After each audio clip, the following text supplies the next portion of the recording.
So, tell me about your project. Someone tell me about your service learning project. Give me a synopsis of it. Okay, so we did Changes in Higher Education, which was focused on students and faculty after COVID-19, the pandemic, and we basically wanted to look into why was it that even though attendance was decreasing, why were grades increasing, and we wanted to understand the correlation between those two things. And we also wanted to look into what can we do to support students in the fact that they've had to return to face-to-face learning. And we've got many things from that, including, you know, the fact that some people still preferred face-to-face, mainly seminars, whereas some people wanted it to be still online, where they wanted lectures basically. Absolutely brilliant. Yeah. So tell me a little bit about your findings then from this project. What were the main things you've started to open it up. What were your main findings from the project? What we found is we did two different types of focus groups. So we did focus groups with students, and then we did focus group with lecturers as well. What we found was there was a lot of anxiety, sort of stress and nerves and stuff with people coming back into a face-to-face environment from a student's point of view. Lecturers, during the COVID pandemic, everything went online. That was something new to them, but they adapted really well. But they too preferred face-to-face, in particular for seminars, where students preferred seminars face-to-face and lecturers online. And that was down to a number of issues. One of the main ones was cost of living crisis. So does someone want to tell me a bit more about that? Yes, so we conducted some groups with students, but it was a lot harder since students didn't want to really participate. We're not sure about the reasons, maybe anxiety and maybe a bit lack of confidence, but I'm not really sure. But the insights we got from there, like Sophie said, was just that they did prefer more face-to-face learning, but with the lecturers they did think it was a lot more important that they did it face-to-face, since the same time of the day, and it's more like social as well. Was there anything else? So I know you involved yourselves in this project, didn't you, in terms of thinking about your own experiences and whatnot. So could someone just give me a bit of an insight into, like, what's it been like having... So you would have been the year... Was your first year in lockdown, would I be right in thinking? In University we was the first year where everything came face-to-face. Yeah, we did face-to-face. Right, I see. Our online learning would have been sixth form. Yeah. Right, okay. Well, I did it at sixth form. So talk me through about, because what we've noticed is that attendance has been really hit since we've come back. So why do you think that is? Why are people not attending as much? And it could be your own experience or what you've learned from the project. From the project we learned obviously the cost of living, which went in correlation with the timetable. If you only had to come in and it was one seminar, for example, and engagement was low, so you only had one or two people, the cost to come in and attend that one seminar, then go home, didn't seem beneficial for them. Cost of living, people have jobs now because of an increase in student accommodation, cost of living, but the student loans aren't covering all those costs, which obviously means that they have to rely on work, and they put their work schedules probably more important than their studies. Brilliant, really good synopsis. And what about, so thinking about your own experiences and the people you spoke to in terms of learning now, do you think that people have got more used to online learning and maybe can be more flexible? So you're nodding your head, so could you tell us a bit about that? I think that maybe people prefer online learning to face-to-face because then they can just do things in their own time.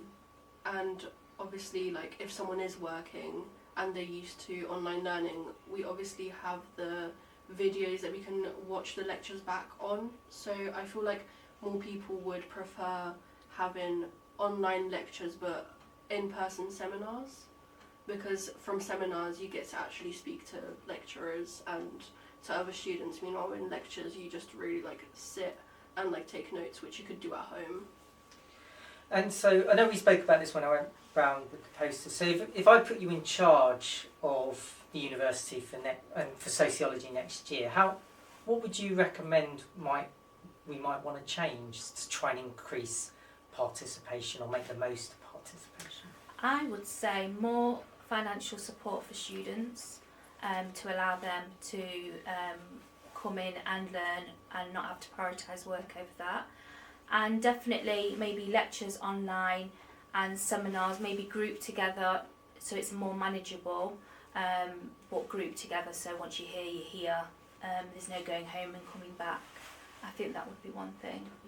Yeah, also maybe like every year having more of like a, not like team building, but something around that, with maybe like for first year people to get introduced to more people, maybe make that compulsory so they feel more Like the they first can- week and introduction yeah, sort of like thing. you like have to go just so you like warm up to the course, warm up to people, even if there's new people. Like this year we had a lot of I think like exchange students, so there's more people that I met especially, but maybe just get to know each other again, and warm up to it.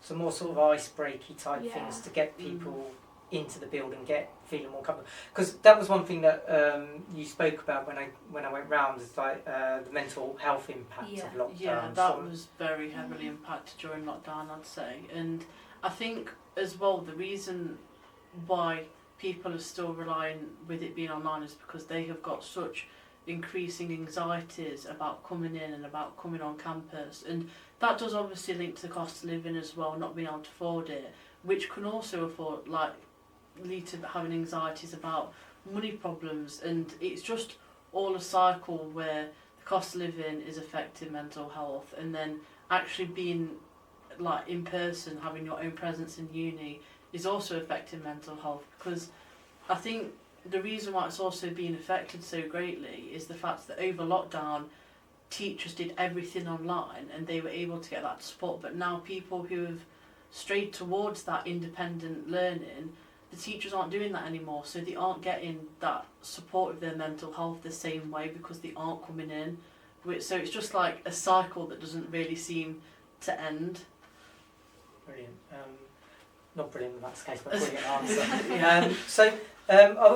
I'm going to lead. I could talk about this all day, but I'm conscious of time. So I'm going to go to that. What's the most important thing you've learned from doing service learning? So is it all right if I start with you, Sophie? So what's the most important thing you've learned from doing service learning? The most important thing that I've learned from doing service learning would be getting a problem and working as a team to find out not the answers, but the whys and how it could probably be improved. And do you think that's giving you important skills for later on in life Yeah, as well? definitely, yeah. Fantastic. For me, I guess it's increased the ability to work in more of a professional setting because you're working with a partner and you have to kind of solve the issue. Yeah. Fantastic. Yeah, for me it was more the research skills because I wasn't that good first year, but I've gained a lot more skills and generally think it will help me in the future. So it's It's more both in terms of working, but also working on the but course. yeah, also like with a group as in like a professional setting, but also just knowing how to like dig deeper with like participants with focus groups and interviews and everything. So it could be useful for your dissertation. Oh god, yeah. Excellent. I think for me, also like everyone else, I think is the fact that working as a team, I think it was my first time doing it, and if I'm honest, I was one of those students where I had anxieties about being at uni and coming in and doing that face-to-face stuff, but after working with my group, I think we've all been great together, to be honest, and I think we've done a really good job, and it's nice. It was nice knowing that we all got on and we were able to, like, you know, you do this bit and I'll do this bit, and it all just meshed so well together. And I feel like this, like obviously doing these videos and stuff, I hope they can show like other students, like, you don't need to worry, you can work with people that you don't know, but it will be absolutely fine. Like, people are nicer than you'd probably think, like, you'll be fine. Brilliant. For me, it was also about the group work and also knowing that we all had our own bits, but I knew that I could go to any of them if I had like trouble with doing my part, and I think it was just nice that we could help each other. Fantastic. Absolutely brilliant.